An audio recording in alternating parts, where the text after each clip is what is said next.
I kept my mouth shut for most of the expedition. That was the deal, unspoken, but perfectly clear from the moment Commander Seth Volley assigned me my bunk, the smallest one, naturally, tucked into a corner of the ship like an afterthought. I was the human, the token.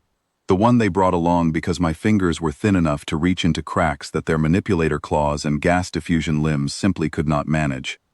I chose to interpret that as irreplaceable. My name is Dr. Mara Voss. I have 2 degrees in xenoarchaeology, 1 in comparative linguistics, and approximately 0 respect from my current crew.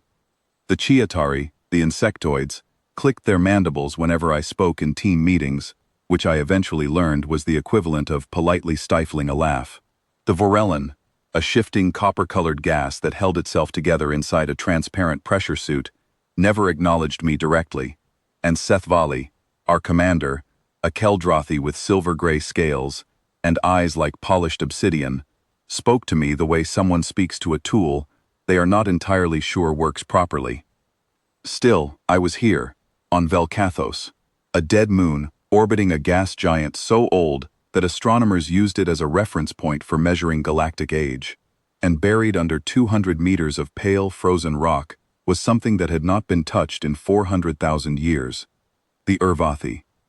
Every species in the galactic consortium knew the name.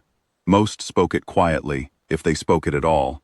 They were the civilization that came before everything, before the ur'vaathi built their first starships, before the Chiatari carved their hive cities into asteroid belts, before any recorded history existed anywhere in the known galaxy. The ur'vaathi had simply been here, flourishing, building, thinking, and then they were gone. No remains, no survivors. Just ruins that defied every attempt at explanation, scattered across dozens of star systems like breadcrumbs, left by someone who knew. Eventually, someone would come looking. The consortium had strict rules about those ruins. Protocol 7, no touching, no activating, no interference of any kind with ur'vaathi objects or structures. 3 prior expeditions had ignored those rules and lost their entire teams, not to traps or weapons, but to things that simply could not be understood, and therefore could not be survived. I had read every report. I found them fascinating. My crew found my fascination unsettling. We had been working the subchambers for 11 days when I found it. The tunnels beneath the main structure were narrow, deliberately narrow, I had begun to suspect, though I kept that thought to myself. The others could not fit. Seth Volley's broad shoulders stopped at the first junction. The Chiatari were flexible, but their exoskeletons caught on the jagged stone corners. The Vorel's pressure suit was simply too wide. So I went in alone, the way I had every day, with a light fixed to my helmet and a scanner that beeped softly in the cold silence. I found the chamber at the end of a passage so tight I had to exhale to squeeze through the final meter. It was small, roughly circular, with walls that were not rough like the tunnels but smooth, almost polished, carved with patterns so fine they looked like they had been drawn by someone with infinite patience and a very small hand. In the center of the room sat a plinth, low to the ground, and on the plinth sat something that made me stop breathing entirely. It was roughly the size and shape of a human hand, smooth, dark, with a faint internal structure visible beneath the surface. Not glowing exactly, but present, the way heat is present in a stone left in the sun. The consortium's forbidden texts, the ones I had read anyway, because nobody had told me not to, described objects like this as resonance vessels, theoretical, possibly weapons, possibly data archives, possibly something so far outside the framework of known science that calling them anything was an act of guesswork. I called it beautiful, quietly, to nobody. Then I called Seth Volley on the comm and told him what I had found. The response was immediate and loud. Everyone was to withdraw. The chamber was to be sealed. Consortium protocol was clear. Seth Volley's voice had that particular edge it got when he was controlling something very close to panic. I heard the Chiatari clicking rapidly in the background. I heard the Vorel's suit hissing as it adjusted pressure. I said I understood. I began to move toward the passage. And then I stopped. I stood there in the pale light of my helmet lamp, and I looked at the object on the plinth, and I thought about 400,000 years. I thought about 3 teams of scientists who had died in ur'vaathi ruins, and I thought about the fact that every one of those deaths had been recorded as resulting from contact with active mechanisms, doors, fields, structural systems, not from touching a small, smooth object that looked, with startling precision, like it had been designed to fit inside a human hand. I am not reckless. I want to be clear about that. Reckless people do not survive long in xenoarchaeology, but there is a difference between recklessness and the very specific, very quiet kind of certainty that settles into your chest when you have spent your life studying something and your instincts finally say, now, here, this. I reached out and picked it up.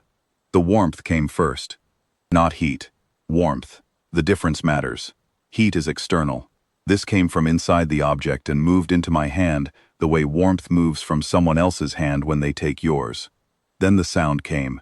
A single tone, low and resonant, that I felt in my sternum more than heard with my ears. And then the light. Not from the object, from everywhere. The carved walls of the chamber lit up in cascading sequences, pattern after pattern firing in what I immediately recognized, because I had been studying Ur'vaathi script fragments for 3 years, as language. Not random activation. Language, sentences. My calm erupted. Sethvali's voice came through sharp and tight. Voss, report. We are registering an energy signature from your location. A pause.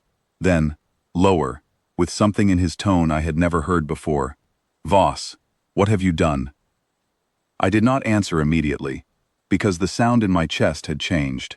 It had begun to differentiate, to separate into something that was not quite music, and not quite speech, but existed in a space between the two. And my brain, without my permission, had begun to understand it. I said, I'm all right. Give me a moment. You touched it. Not a question. It doesn't feel like dying, I said honestly. What it felt like was this. Being shown something. Not told. Shown. The difference, again, matters enormously. The object in my hand was not transmitting data the way a computer transmits data. It was communicating the way a memory communicates. Not as information arranged in sequence, but as experience, whole and immediate. And what it was showing me was people. Not monsters, not gods, not the vast and incomprehensible architects of ancient terror that the consortium had spent centuries building from mythology and fear. People, bipedal, bilateral symmetry, 2 eyes set forward in their faces for depth perception, 4 limbs, hands, and I looked down at my own hand, holding this object that fit it so precisely, with 5 fingers each. I sat down on the floor of the chamber. I think my legs made that decision without consulting me. I told Sethvali what I was seeing. I described it in real time, because that was the only thing I could think to do, the same way I had always processed overwhelming information, by narrating it, by giving it shape in words, before it could become too large to hold. I described the people. I described their cities, which were beautiful, and enormous, and alive with light. I described their ships, which moved through space with a fluidity that made every vessel in our fleet look like it was fighting the universe instead of working with it. I heard Sethvali relay my words to the fleet in orbit. I heard silence on the other end, then a great deal of noise. The mind inside the object was old, impossibly old, but it was not confused or slow. It had been waiting, and waiting is not the same as sleeping. It knew exactly what it wanted to tell me, and it had limited time in which to tell it. So it was efficient. It moved through what it needed me to understand, with the focused clarity of someone who has rehearsed a very important conversation for a very long time.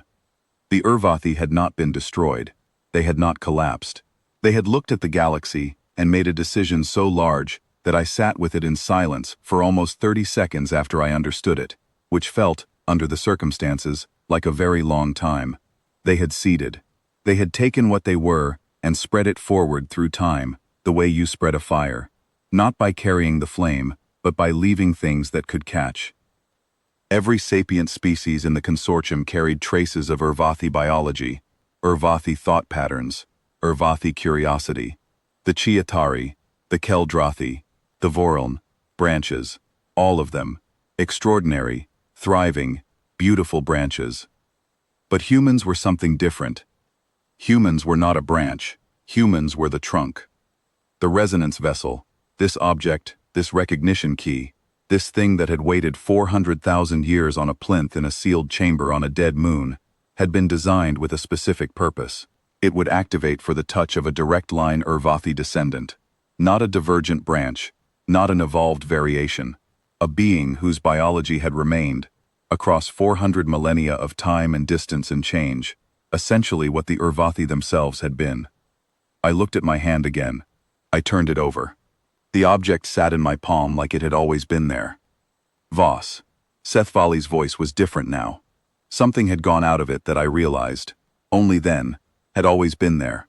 A faint background condescension that I had been so accustomed to that I had stopped noticing it. It was simply gone. What was left was something quieter and much more careful. "What is it telling you?" "That we're not strangers here," I said. "None of us." The mind fragment in the object was fading. I could feel it the way you feel a fire going down, not suddenly, but with a gradual and irreversible diminishing. It had one last thing to give me, and it gave it completely, holding nothing back, the way the very old sometimes hold nothing back when they finally tell you the thing they have been keeping. Star maps.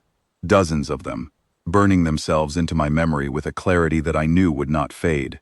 Locations I had never studied, but recognized the way you sometimes recognize a place you have never been, but have always, somehow, imagined. And beneath the maps, underneath everything, one final impression. Not language, not data, but feeling, clear and uncomplicated. "We wondered if you would find your way back. We are glad you did. Carry this forward." The object went cold and dark, permanently. I could feel the difference immediately. It was not sleeping. It was finished, the way something is finished when it has completed exactly what it came to do. I sat in the silent chamber for a moment, with my hand closed around it.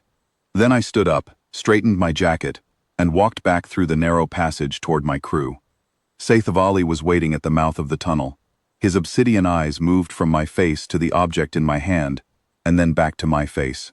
The two Chiatari stood behind him, perfectly still. The Voralnoun hovered at the edge of the group, and I noticed that for the first time, its suit had rotated slightly toward me, facing me directly. "The consortium fleet wants to hold you for evaluation," Seth Volley said. "They consider you a—" "I heard them," I said.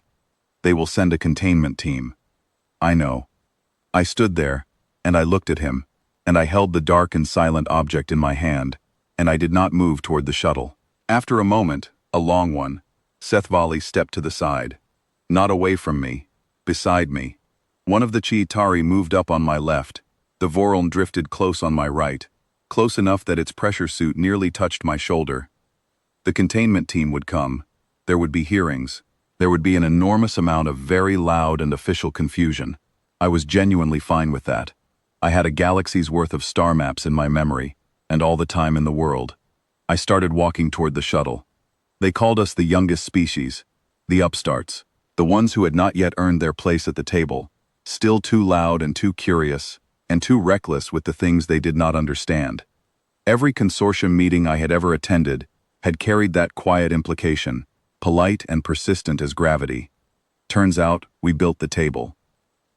We had been wandering the house for 400,000 years, touching things we were not supposed to touch, asking questions nobody else thought to ask, and wondering, in that specifically human way, restless and relentless and completely impossible to discourage, why everything felt so familiar. Now I knew. I carried the relic up the ramp and into the light.